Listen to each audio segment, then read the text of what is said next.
Welcome to week 2 of EDT8011 Dynamic Classroom Presentations. Off to a great start. Thanks so much for your participation in the forums. That's really key and critical to the flow and the learning process that goes on in these online courses. So please keep up the good work. Check in frequently. I personally try and get in there once a day and respond to almost every post that I can, but certainly try and keep some kind of similar schedule to that and contribute to that conversation and challenge each other and present interesting questions and life experiences. I think that's really helpful. I want to introduce week 2 to you. Presentation Best Practices and Building Killer Slides is the title of Lesson 2. So week 1 we talked about and read about different kind of core foundational concepts to how you think about presentations and how you think about organizing, developing, strategically planning how to lay out a presentation, content on the slides, how much, how little, bullet points, those kinds of things, and really great start and again, great conversation. We're going to actually do some now hands-on exercises and put some of that learning that we went through in week 1 into practice in week 2. There's an introductory video which you're watching here. Let's take a look at the Lesson 2 overview. Under Lesson 2, I've highlighted that section for you. So based on our, I'll just read it quickly here, based on our introductory work last week and mastery, hopefully, of our own presentation tools. I didn't get any questions really during the week, so I'm assuming that that you're on your way through, and all of you pick PowerPoint, so that's good, and we can share some. I'm going to share maybe more this week and next week, some tips and tricks for PowerPoint.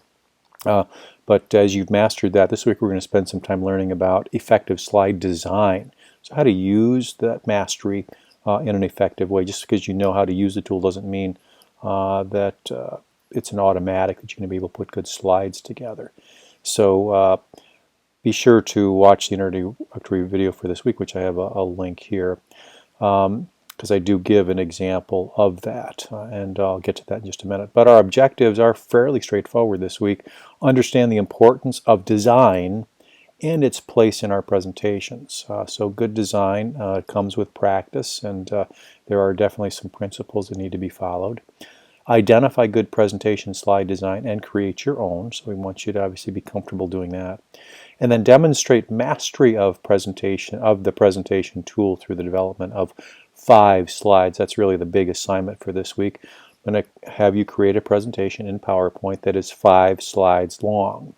So we'll talk a little bit more about that in just a second. So let's go through the assignments and the activities that'll get us through that. So here's our guide sheet, and that'll give us a quick overview of our activities.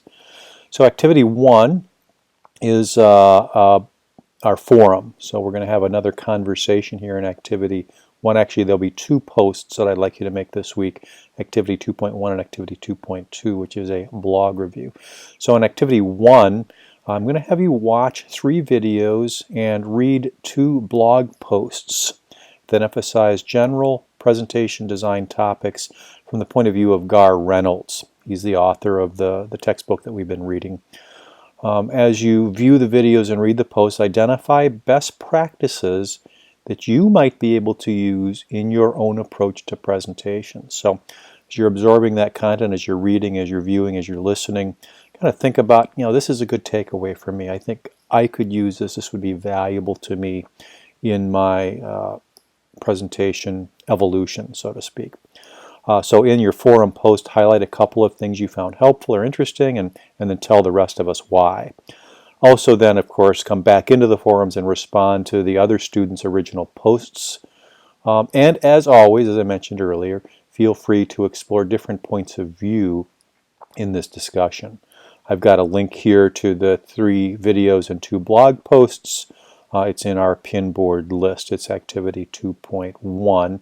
So if we go over to the Pinboard, activity EDT8011 activity 2.1, if you just click on that link or the link in the on the Moodle course, it'll get you to those 3 videos. They're not in order here, so this is the first video, second video, third video, and then your 2 blog posts are here. So be sure to read through and watch through those and then comment appropriately for them. Second part of Activity 2.1 is further reading. So through the course of the 3 weeks, we're actually going to read the whole book.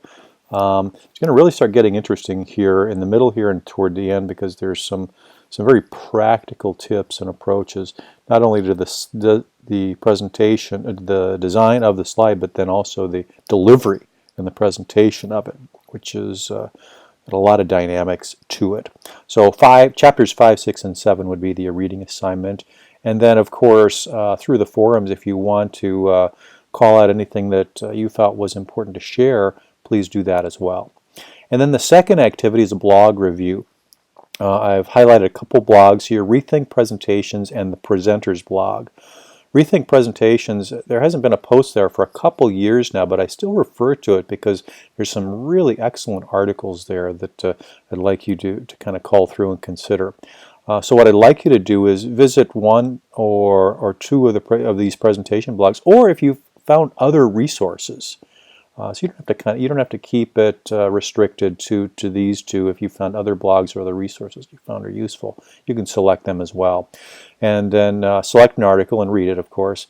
And then the activity is discuss in the discussion forum, write a brief summary of the article and why you chose that one. Why did that resonate? Why was that interesting to you? Please do that by Thursday. This, of course, is due by Thursday as well. And make sure you provide a link to the article. Sometimes students forget to do that, but provide a link so that others can click on it and read it if they're interested. And then, of course, throughout the week, check back in and respond to the posts of others.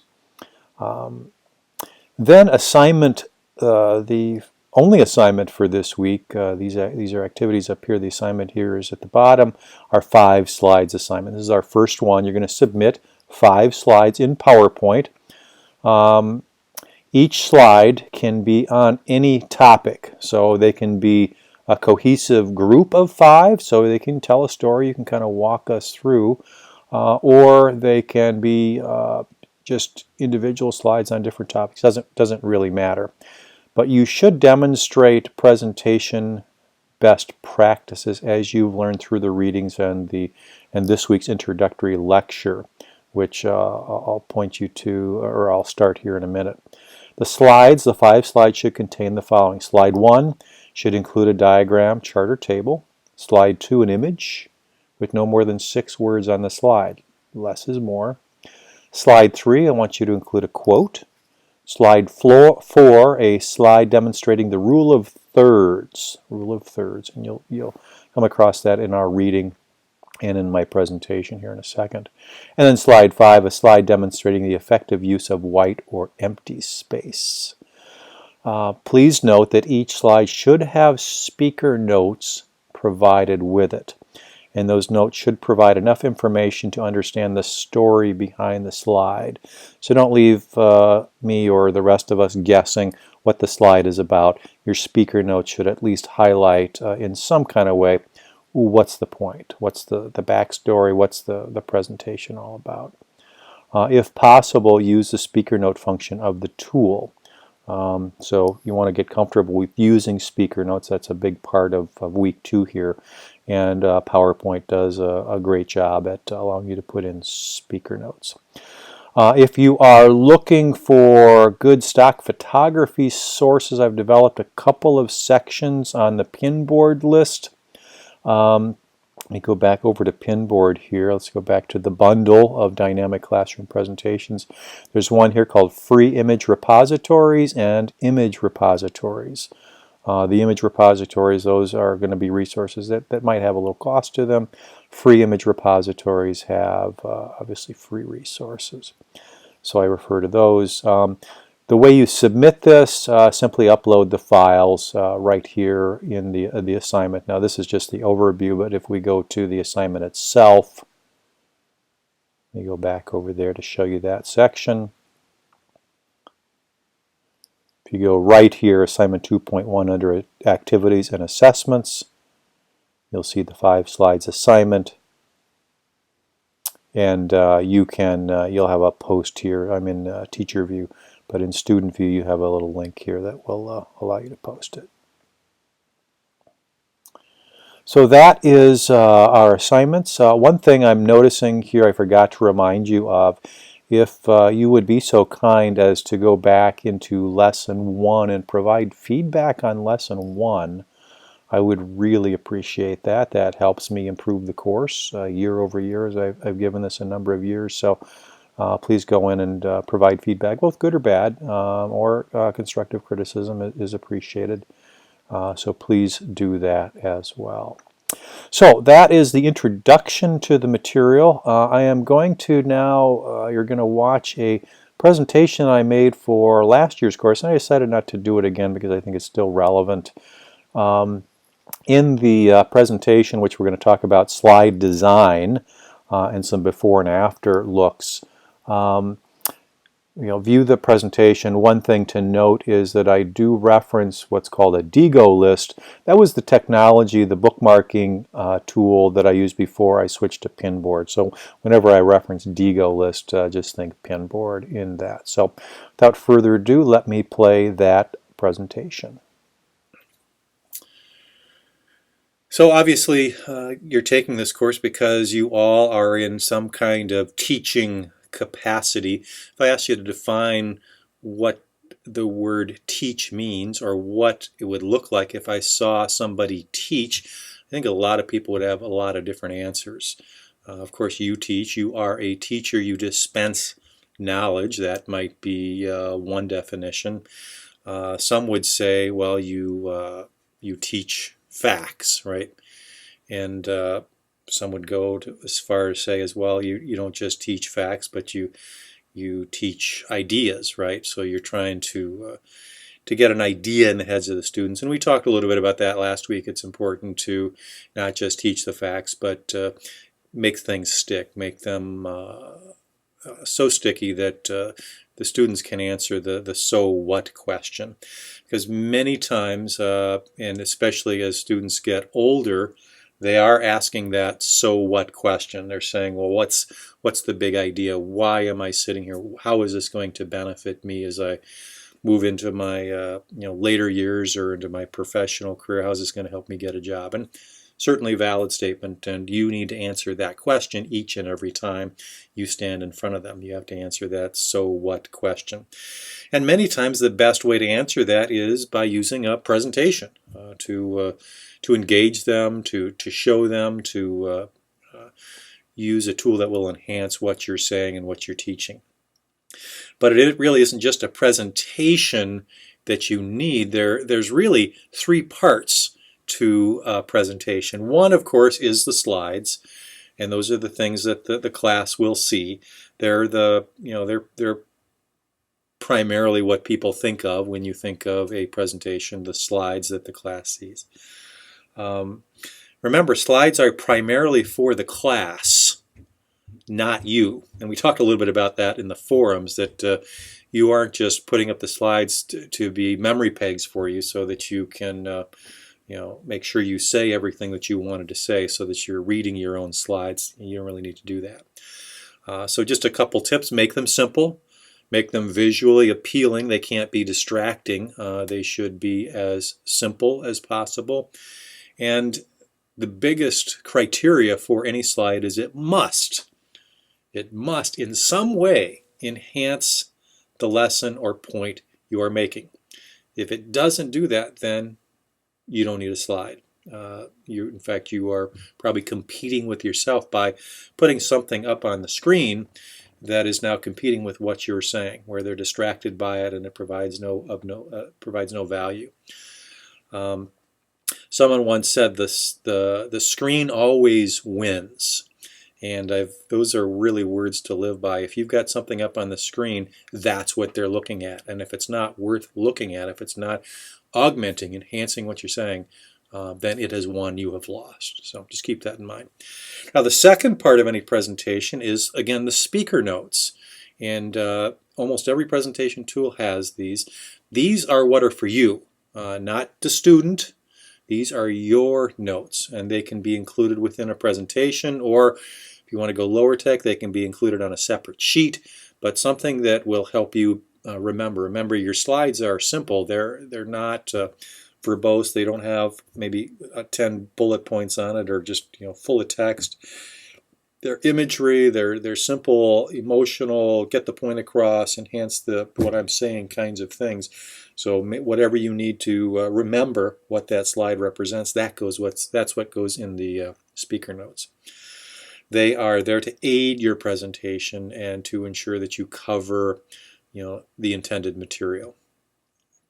And then finally, the third leg of the stool, this three-legged stool, is the handout. And we talked about that in the forums too. Handouts are to be given usually after the presentation and include material from the presentation plus any additional details you want the class to know or remember, something that they may be tested on, something that would fill out the information.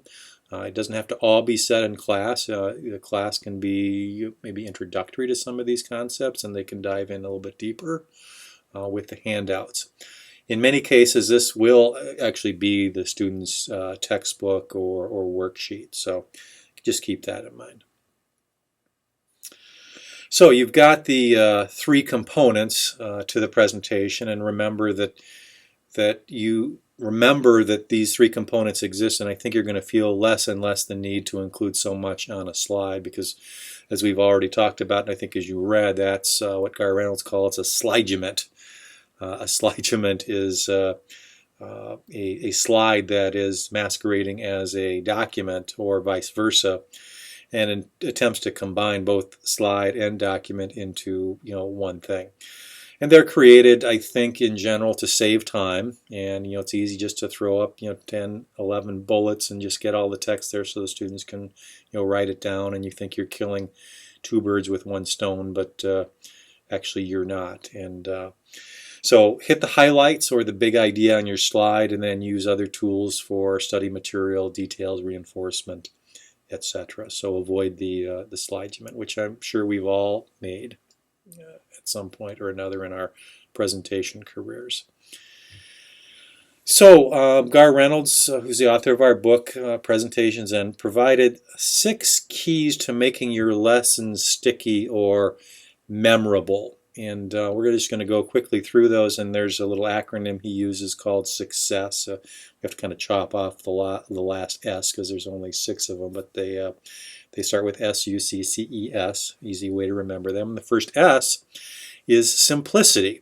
If everything is important, then nothing is important. So like we talked about, I think in the forums and in the first chapter, be ruthless in your efforts to simplify. Simplify, simplify, simplify. What's the big point? What's the core idea? Why does it matter? What must the student know a year from now is a good question to ask. If you have failed, if they don't remember this point, and try and keep that simple and then build off of that as you have time. The second item in success, or the way to make your presentation sticky and engaging, is unexpectedness. Surprise them. Make the student aware that there is a gap in their knowledge that they must thirst to fill. Take them on a journey. So you're any good storyteller, and we'll talk about story in a minute here because that's one of the S's as well, has that unexpected point where it's not just, oh, I know what's next, I know what's next, I know what's next. They're saying, oh, that's cool, or that I didn't know that, or tell me more. That tell me more moment.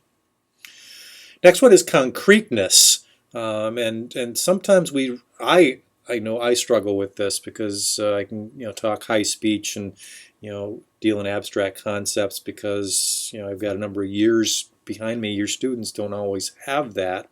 So use natural speech, use real examples, real things, not abstractions. So make it as concrete as possible.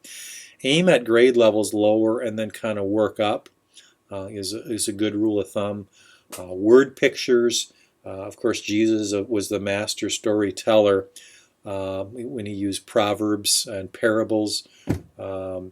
Draw diagrams. Pictures of real things are, I think, a good way to go versus what I do see a lot of are clip art and just cute little things that don't add a lot. Show real things, show the real world and the context in which you're teaching. The next C is credibility, and as your students get older, becomes more and more important because they no longer believe that you know it all, as they did maybe in first or second grade. Most teachers do have some built-in credibility, but it never hurts to use quotes, statistics, back it up. Don't bore them to that point, but just insert enough so that they know that, hey, there's some research that went into this and there's some credibility involved with it. The E is for emotion, and we did definitely talk about that in our forum discussion from last week.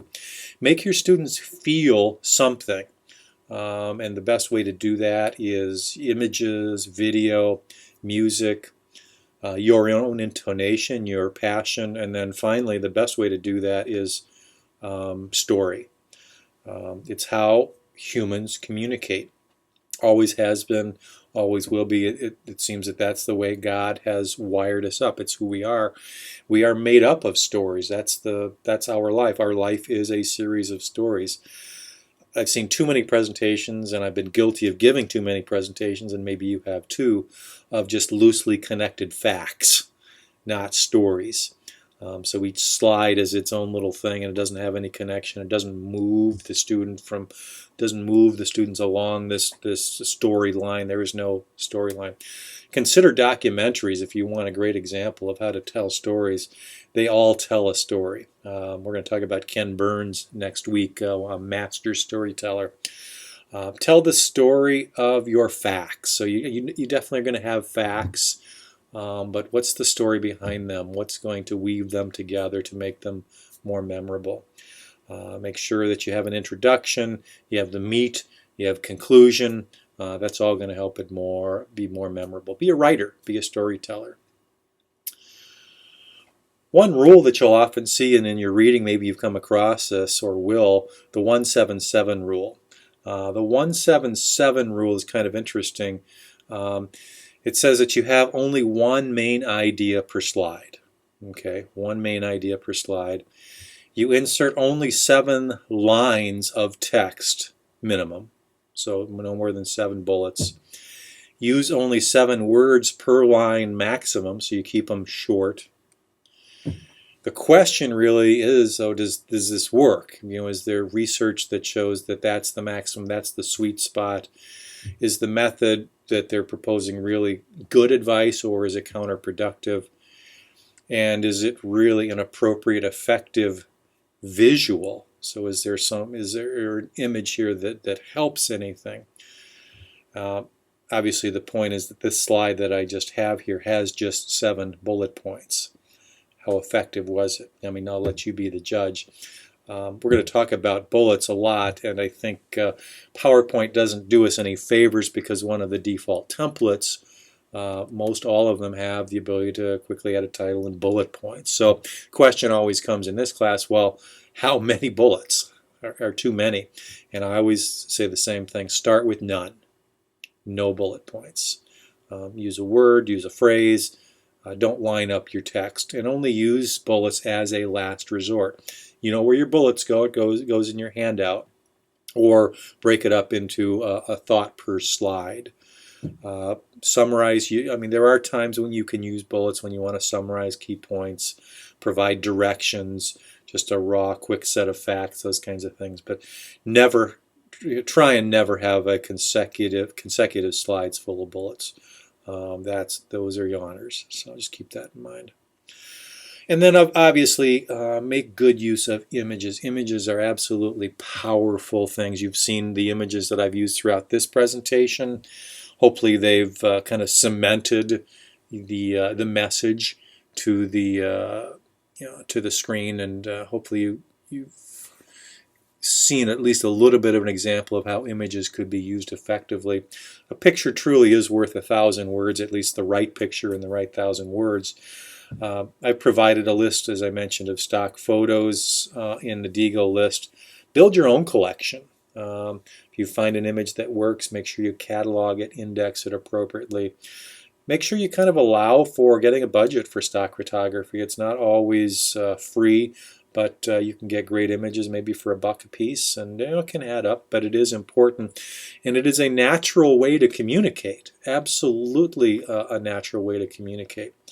It's a different approach than maybe we're used to. Presentations, we almost have to think of them a little bit differently than we have in the past. Presentations really need to be thought of more like cinema or maybe even comics than they are documents.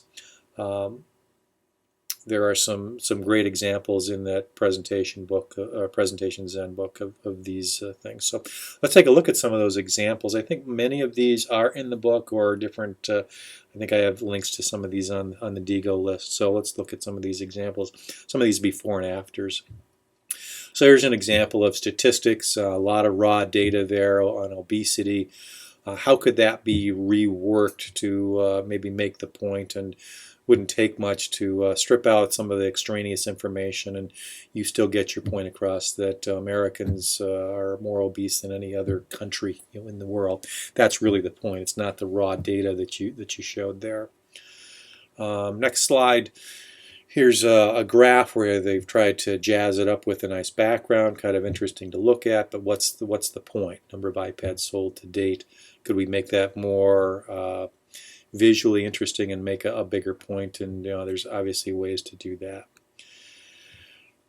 Here's a slide showing the number of international students at Nebraska, at University of Nebraska, Lincoln. I mean, not all that bad. They've used kind of 3D approach, and I've seen a lot worse. But by simplifying it, you could actually spruce it up a little bit, make it a little bit more effective, and maybe even make it more so by using a different kind of graph. Those of you that teach math, these are kind of core concepts, and kind of practice this concept of keeping it as simple as possible and highlighting what is the best approach. So here's a slide full of bullets, and we've all made these. We've all seen these. How could we improve on the concept here? Well, it's raw data, so that maybe suggests that it should be in a graph and has a lot more juice and a lot more focus that could be used here. And maybe even taking that to the next level, use images and just highlight the big idea here. Here's a typical PowerPoint slide. You got the title at the top and 5 bullet points underneath.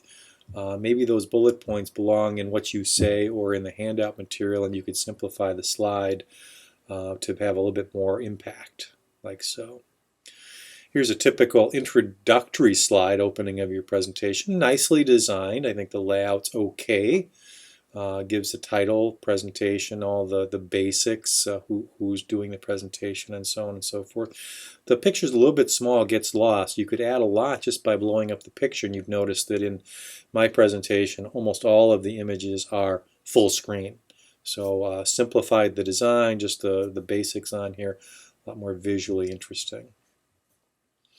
Another slide with an image in the lower right that I think could be improved upon by blowing that image up and positioning the text a little bit better. So not hard to do, but a little bit more impact, fills the screen and makes a bigger statement and really focuses in on the words. Get the words and the images as big as possible. That's probably general rule of thumb. Bigger is better in the case of presentations. Here's a quote, and again, the image is pretty small. How could we rework this to highlight the feeling of the image, but also the words of the quote? And just blow the image up and then put the text over a wider box, and I think gives both the image and the quote a little bit more value. Just a couple more here. Another slide with an image on the right, bullets on the left. This is a standard photo or a PowerPoint template where you can put bullets on the left, image on the right, title on the top. How could we make this any better? Obviously, too much text. Blow the image up, and this particular slide demonstrates one of the things that you're going to want to think about in your 5 slides design, and that is the rule of thirds. As we go through this, we can put a grid over the slide, and the rule of thirds, it comes from the photography world. If any of you photographers, you probably have heard of the rule of thirds, where you divide your image into this tic-tac-toe board basically. And your major points or your focal points should be on one of the intersections or a couple of the intersections. So you can see that her head is in the upper right quadrant, and the 80% or that quote is in the upper left. This also talks a little bit about white space as well, which is one of the other slides that you're going to want to put together. Effective use of negative space, or the ability to not fill a space that draws the eye to one area and not to the other. So just think about that, and there's more information on that in Presentation Zen as well. And then one last before and after, just putting images on a blue background and a simple text at the top. This could be improved with very little effort. One would to be just put it on a white background and let the images float. Looks a little bit more professional. Use a little bit different font. I think there's advantages to this. All of the speaker notes and this whole presentation is in a PDF on the, let me go back to the website here, is sitting right here, Presentation Best Practices Speaker Notes. So you can see what my speaker notes look like for this presentation, and feel free to download that and use that. So